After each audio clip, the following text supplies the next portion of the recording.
집합건물 해결사 멘토 전은진입니다. 여러분들 한 주가 이게 금방 지나가는 것 같습니다. 벌써 오늘이 지금 목요일 좀 밤 늦은 시간인데 내일이 앉아 벌써 금요일이네요. 한 주가 좀 빨리 지나갑니다. 여러분들 좀 어떠신지요? 제가 오늘은 여러분들께 어떤 말씀을 좀 드릴까라고 하는 부분인데, 아마 제가 지금까지 여러분들 동영상을 통해서 보시면 좀 여러 가지를 아마 말씀을 좀 드렸을 겁니다. 그래서 한번 보시면 여러 가지 실무적인 것부터 해서 그 외에도 여러분들의 그 매주 이렇게 전국 각지에서 이런저런 사연 때문에 질의하신 부분에 대해서 거기에 대해서 답변을 드리고 했던 부분에 대한 제 나름대로 느꼈던 점들을 이렇게 여러분들한테 좀 말씀도 드리고 이렇게 했었거든요. 자, 오늘은 여러분들께 이 말씀을 좀 드리고 싶어요. 여러분들에게 제가 이렇게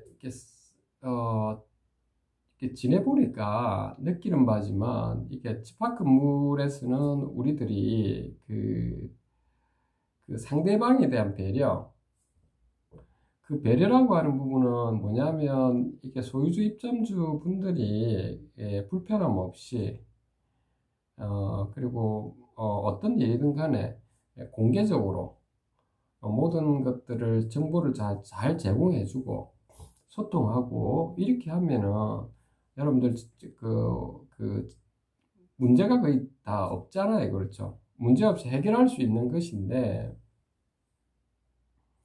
왜 그 집합 건물에서 좀 문제가 되느냐 하면 그 소통이 안 돼서 그런 것 같아요.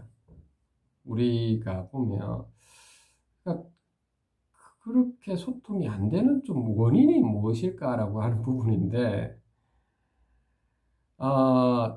그런 부분은 있죠. 어떻게 보면은 이게 그 집합 건물에서 그 시행사가 처음 들어와가지고 오도 있죠. 그 이권이 있어서 그러는지 이렇게 소통을 안 하려고 해요. 그렇죠. 대부분이 소통을 좀 안 하려고 하고 있고, 이게 관리단에 앉아 임원분들도 소통은 안 하려고 하죠. 그러다 보니까 좀 문제가 많이 발생하는 것 같아요.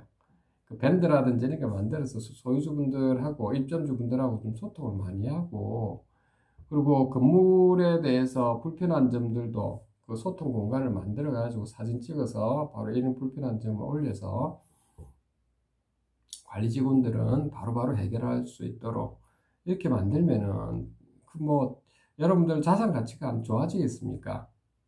뭐가 문제가 있겠습니까? 그렇죠. 제가 지금까지 삶을 살아오면서 저도 보면 여러분들도 아마 이 삶을 살아오셨을 거고, 근데 각자가 아마 살아온 과정이 좀 다를 겁니다. 저는 촌사람이다 보니까, 농촌 출신이다 보니까, 촌에서 삶을 살다가 이제 부산으로 이렇게 와서 학교를 졸업하고, 그리고 대학원까지 이제는 이렇게 지내왔는데, 그리고 이제 회사 생활도 하고, 그 외에 제 사업할 것도 또 하고, 이래저런 일들을 거치면서도, 여러분들 집합 건물 부분에 대해서는 저는, 인간과 인간 간에 이렇게 지금 서로 부딪힘이 있잖아요. 그런데 크게 저는 좀 어려운 점은 없었던 것 같아요. 여러분들은 좀 어렵다고 생각할 수 있는데, 저는 크게 어려운 점이 없었던 것 같습니다. 살아갈 때. 제가 좀 이렇게 두려움이나 그런 것이 없어서 그럴 수도 있고요. 살아온 과정이 좀 그랬는지 모르겠지만, 아니면 저희 부모님들께서 그렇게 억척같이 살아온 그런 부분에 대해서 제가 본받는 점이 많아서 그렇게 살아오는지 모르겠지만은, 그 집합 건물에서는 어쨌든 소통을 좀 잘해야 되고, 근데 제가 개인적으로는 가장 삶을 살아갈 때 좀 힘들었던 것들은 좀 있었습니다. 저도 내 나름대로는 삶을 살아갈 때, 어, 그, 여러분들은 그런 좀 다른 이야기인데, 이 집합 건물하고는 다른 이야기인데요.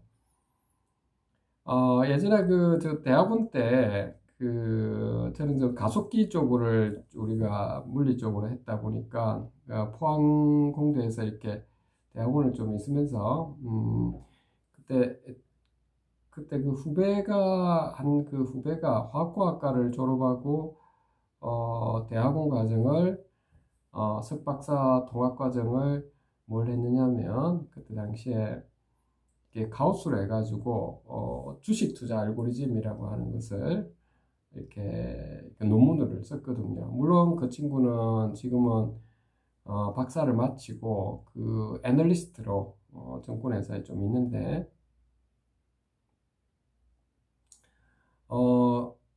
그런 친구들을 통해서 제가 당시에 좀 알고 난 다음에 나중에 저도 이렇게 어떤 투자를 했는데, 부동산 말고요. 이게 주식 투자나 이런 거 할 때, 단기적인 이렇게 트레이딩하는 투자가 가장 어려웠던 것 같아요. 그거는, 저도 이렇게, 제 나름대로는 이렇게 수학과 과학에 대한 알고리즘을 이렇게 찾아가지고 하려고 했는데, 막상 아무리 해봐도 수익 구조를 내지를 못하더라고요.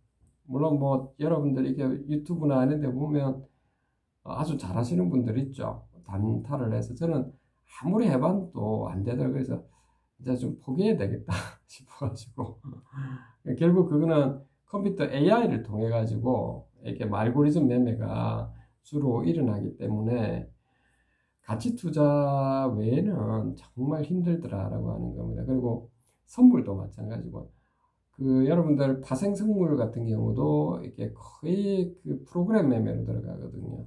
그래서 가치 투자 아니면은 옵션 같은 경우는 이렇게 수학적 분석을 해서 그냥, 그거는 좀 가능하고요.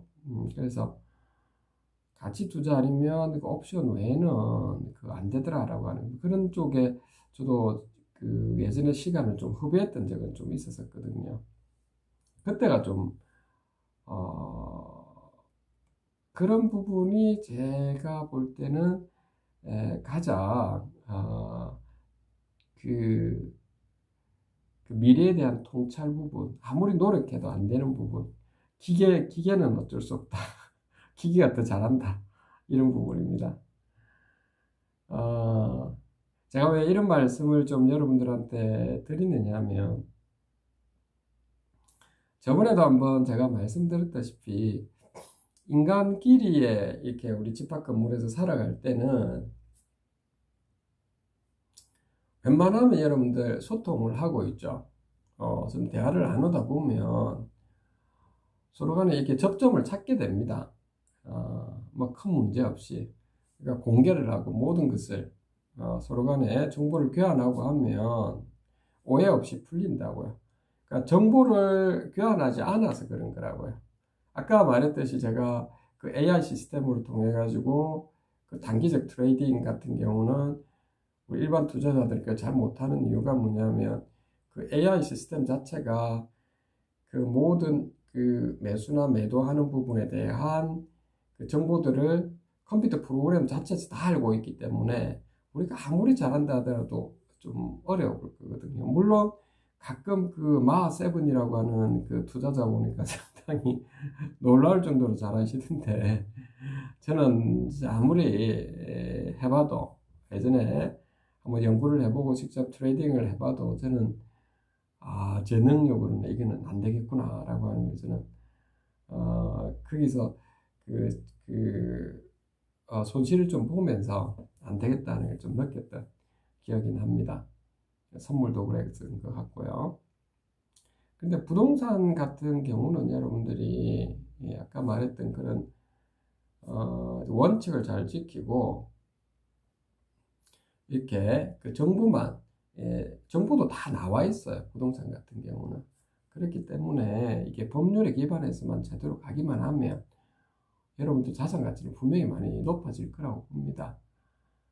그리고 전국 각지에 또 보면 대기업체든 중소기업이든 이렇게 대표님들도 만나보면 그러한 대표님들 또 정치인분들도 그렇고 이게 만나보면서 굉장히 좀 존중을 해주시거든요. 기업체, 그 정부에서도 그렇고 저하고 이렇게 대화를 해보면 제가 오히려 좀 대접을 너무 잘 받는 것 같아요. 죄송할 뿐이고요. 감사할 뿐이고 힘든 그 기업체에서 생활하시다 보면 그 CEO 분들도 나름대로는 좀 힘든 점이 많지 않습니까? 이래저래 그럼에도 불구하고 그런 것까지도 다 이렇게 해주시니까 좀 감사하더라고요. 여러모로 이렇게 배려도 해주시고 늘 감사하게 생각하고요. 마찬가지로 이렇게 여러분들 그 질의 주시는 전국 각지에 계신 분들도 마찬가지인 것 같고요. 나름대로 힘든 점에 대해서 이런저런 하소연 하시는데 그 제 나름대로 도움을 드리면 참 감사하게 생각하시고 한 점에 대해서 저는 저 나름대로도 보람도 느끼고 이렇습니다. 그래서 오늘 지금 여러분들한테 주말에 마무리 좀 할까 합니다. 여러분들께. 그리고 오늘 밤 늦은 시간이라 야식을 좀 먹어야 될 것 같기도 하고. 그리고 또 이제 코로나가 조만간 끝날 것 같아서 저도 운동을 좀 해야 될 것 같아요. 아유, 요즘 막 이렇게 살도 많이 찌고 해서. 자, 오늘 그 어떤 말씀을 좀 드리고자 하면 여러분들 그 민법 제 110조 사기 강박에 의한 의사표시라고 있습니다.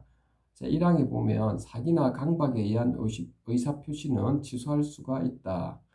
제 2항을 보면 상대방이 있는 의사표시에 관하여 제3자가 사기나 강박을 행한 경우에는 상대방이 그 사실을 알았거나 알 수 있었을 경우에 한하여 그 의사표시를 취소할 수 있다. 제3항은 전 2항의 의사표시의 취소는 선의의 제3자에게 대항하지 못한다.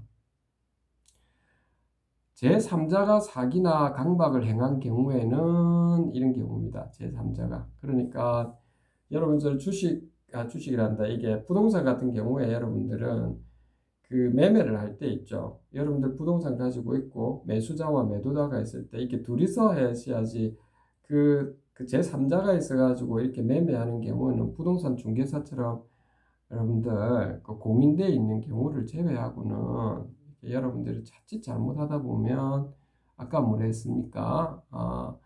제3자가 이게 매도인하고 정확하게 매도인의 뭐 직원이라든지 이런 경우가 아니라면 좀 취소하기가 힘들다라고 하는 거거든요. 좀 그런 것까지도 여러분 좀 보셔야 되고 그렇기 때문에 여러분들 더더욱 있죠. 매매 같은 게 할 때는 소유자 여러분들이 더 잘 아셔야 됩니다. 이번에 이틀 전인가 그때 연락 주신 분 중에서 서울에 계신 분인데 그분은 이렇게 매매의 그 시행사를 통해서 이렇게 그 부동산을 갖다가 신탁사를 통해서 이렇게 지금 매매를 했는데 중도금 내고 잔금을 납부하지는 않았는데 왜 납부하지 않았냐면 하자라든지 이런 부분이 좀 많아가지고 근데 그 과정에서 법적인 부분을 잘 모르시다 보니까 낭패를 보신 분이 계셨거든요. 이게 그래서 아까 제가 말했던 시행사가 제3자일 뿐인데 신탁사하고 소유자하고 이렇게 매매를 한 건데 제3자 시행사 말매만 자꾸 꼬여가지고 위탁자일 뿐인데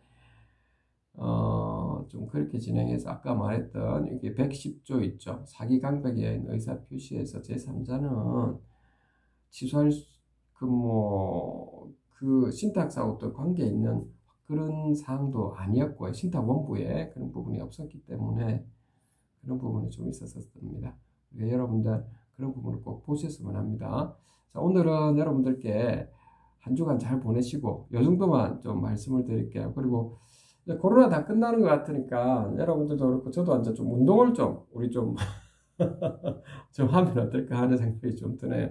저도 너무 이게 살도 찌고 한 몇 년 동안 그래서 이제 조만간 이제 피트니스 센터나 이런 데 좀 다니면서 운동을 좀 해야 되지 않을까 생각이 드네요.